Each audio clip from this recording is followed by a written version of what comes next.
The door swings open, and a man who has lost everything is dragged out of bed before dawn. His hands are bound. He is accused of conspiracy, tortured, exiled, ruined. And yet, from that collapse, he writes the most dangerous manual on power ever put on paper. Why does that matter to you? Because the games Machiavelli described never ended. They just moved from palaces to offices, screens, and private relationships. But first, let me tell you why this matters more today than ever. Florence, early 16th century, a city of beauty, genius, and betrayal, marble churches, gold markets, silk robes, and underneath all of it, fear. Alliances shifting by the hour, smiles in public, knives in private, if you wanted influence. This was not a world of innocence. It was a world of reading human nature correctly or being destroyed by it. Niccolo Machiavelli was not born a prince. He was a diplomat, a civil servant, a man who spent years watching rulers lie, flatter, threaten, seduce, and survive. He saw republics collapse. He watched mercenaries sell loyalty to the highest bidder. He negotiated with men who spoke of honor in the morning and arranged assassinations at night. This is why his philosophy still feels so unsettling. It wasn't fantasy, it was observation. Then the Medici family returned to power. Machiavelli was dismissed, imprisoned, and tortured. Later, in forced retirement, living outside Florence, he sat down and wrote *The Prince*. On the surface, it looks like political advice, but underneath, it is a surgical study of dark psychology, how power is gained, how it is maintained, and how appearances manipulate reality. And here's the part people miss. Machiavelli wasn't simply teaching cruelty. He was exposing the mechanics of power in a fallen world. That's why he remains relevant not only to politics, but to business, status games, leadership, psychology, self-improvement, and even modern Stoicism. Because Stoic philosophy teaches you to master yourself.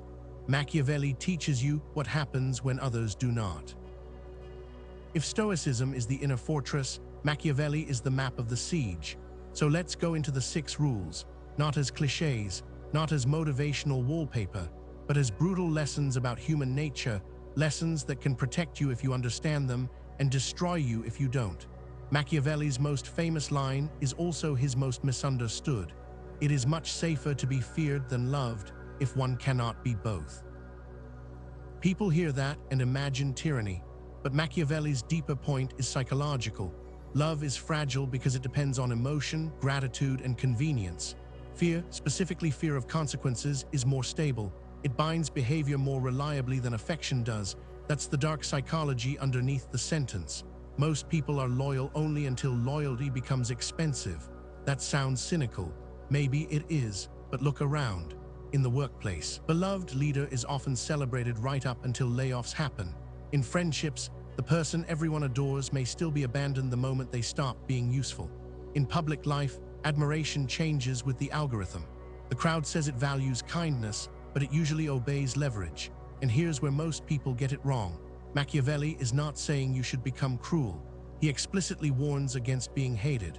Fear works only when it is controlled, predictable, and attached to clear boundaries. Uncontrolled cruelty produces resentment, and resentment is the seed of rebellion. This is where ancient wisdom collides with modern Stoicism.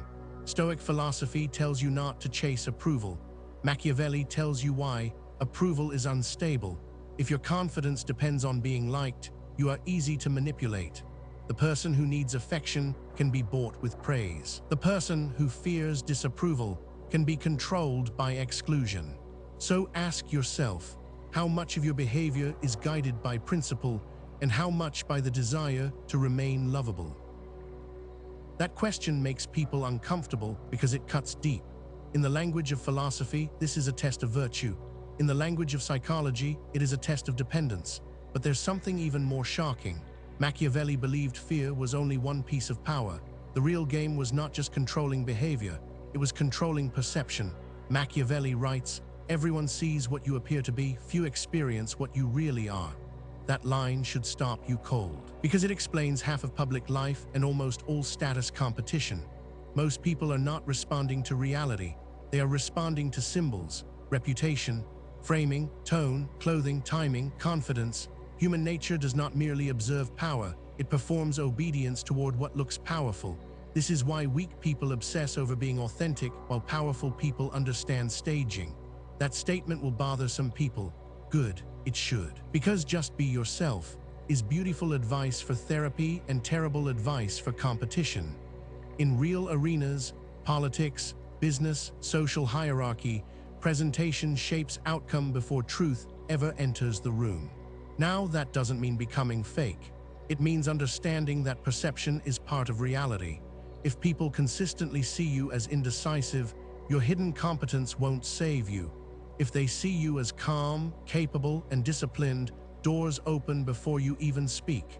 This is not vanity, it is strategy. And this is where it gets darker. Machiavelli also says, injuries ought to be done all at one time so that, being tasted less, they offend less. Benefits ought to be given little by little so that the flavor of them may last longer. That is not just political advice. It is a blueprint for psychological management. If hard action must be taken, do it decisively. Don't create endless small wounds. Don't drag out uncertainty. But when giving rewards, spread them over time. Why? Because memory works asymmetrically. Pain compounds when repeated. Gratitude fades unless renewed. Think about modern systems. Companies announce one major restructuring, then spend months leaking smaller humiliations. Governments impose restrictions in waves and lose trust with every new revision. Parents punish inconsistently and teach children not morality, but confusion. Leaders who hesitate in conflict often imagine they are being merciful. In reality, they are multiplying pain. A controversial truth: indecision is often more cruel than severity. People don't suffer only from harshness, they suffer from suspense, and you know this in your own life. The relationship that should have ended months earlier, the boundary you keep gently trying to set, the friend who drains you in small doses, the boss who gives mixed signals instead of clear terms. Sometimes what looks like kindness is just weakness wearing a moral costume. So what is the practical lesson here? Be careful with your image, because people judge the visible. And when action is necessary, act cleanly. Don't rehearse confrontation 100 times in your head while resentment ferments. State the rule, make the cut, close the loop. Because power is not only the ability to act, it is the ability to end uncertainty. Machiavelli had little respect for borrowed strength. Mercenaries, in his view, were dangerous because they fought for pay, not conviction. Their loyalty lasted only as long as it was convenient. Translated into modern language, never build your security on people whose interests you do not control. This is one of his harshest and most useful rules. If your confidence depends entirely on public validation, borrowed status, one employer, one platform, one social circle, one romantic partner, then your power is rented, and rented power expires. This is where Stoic philosophy becomes not just calming, but strategic. Ancient wisdom teaches self-command. Machiavelli adds the external dimension. If you cannot stand alone, you cannot negotiate from strength. Modern Stoicism is often reduced to morning routines and cold showers. But the real Stoic move is deeper: build a self that cannot be blackmailed by comfort. And here is the quote that strips away all illusion. Men are ungrateful, fickle, false, cowardly, covetous, brutal, excessive even, and yet before dismissing him, consider what he means. He does not claim every person is evil at every moment. He claims that under pressure, incentives reveal character faster than ideals do. Human beings speak in morals and move by interests. That is one of the oldest lessons in philosophy and psychology. If you forget this, you become naive. If you obsess over it, you become paranoid. Wisdom lies in the middle. Expect self-interest without becoming consumed by bitterness. This is one reason dark psychology fascinates people. It names the manipulations polite society pretends not to see. But Machiavelli's value is not that he makes you cynical. It's that he makes you harder to deceive. And let me say something debatable. Many people who call themselves nice are not virtuous. They are merely conflict avoidant. Virtue requires strength. Otherwise, what looks like goodness may just be an ability. That idea should create comments because it cuts against modern moral vanity. We reward harmlessness and mistake it for character. But a person incapable of enforcing boundaries is not peaceful. They are simply untested. So what do you do with Machiavelli's bleak view of human nature? You train yourself in two directions at once. First, become reliable to yourself. skills, discipline, financial independence, emotional regulation. The less desperate you are, the harder you are to control. Second, stop being shocked by ordinary selfishness. Shock is expensive, it wastes time. If someone betrays you exactly where their incentives pointed, the lesson is not humanity is doomed. The lesson is you failed to read the board. This is where it gets interesting, because once you understand fear, perception, decisiveness, and dependence, one final rule emerges above all the others. Machiavelli believed that fortune, chance, chaos, instability governs a huge part of life, but he also believed power belongs to those who can adapt their nature to the times. A ruler who succeeds through caution may fail when boldness is required. A leader who rises through aggression may collapse when patience becomes necessary. In other words, your greatest strength can become your downfall if you worship it too long. This is the revelation at the center of Machiavelli's philosophy. Power is not a trait. It is not even a position. It is responsiveness. The person who survives is not always the strongest, kindest, smartest, or most feared. It is often the one who notices reality first and adjusts before everyone else does. How many people lose influence because they are trapped inside an old self-image? The good person who cannot become firm. The strong leader who cannot admit error. The authentic creator who refuses to learn presentation. The rational thinker who underestimates emotion. We like consistency because it feels moral. But in a changing world, rigidity is often just slow-motion suicide. And now the full pattern comes together. Be feared if necessary, but never hated. Manage appearances because people follow symbols before substance. If hard action must be taken, take it decisively. Rely on your own strength before borrowed loyalty. Study human nature without sentimentality. And above all, adapt before fortune humiliates you. This is why Machiavelli still matters in self-improvement, not because he teaches you to become manipulative, but because he strips away comforting lies. Stoic philosophy tells you to govern your inner world. Machiavelli tells you the outer world is often governed by vanity, fear, appetite, and image. Put them together, and you get something rare, inner discipline with outer clarity.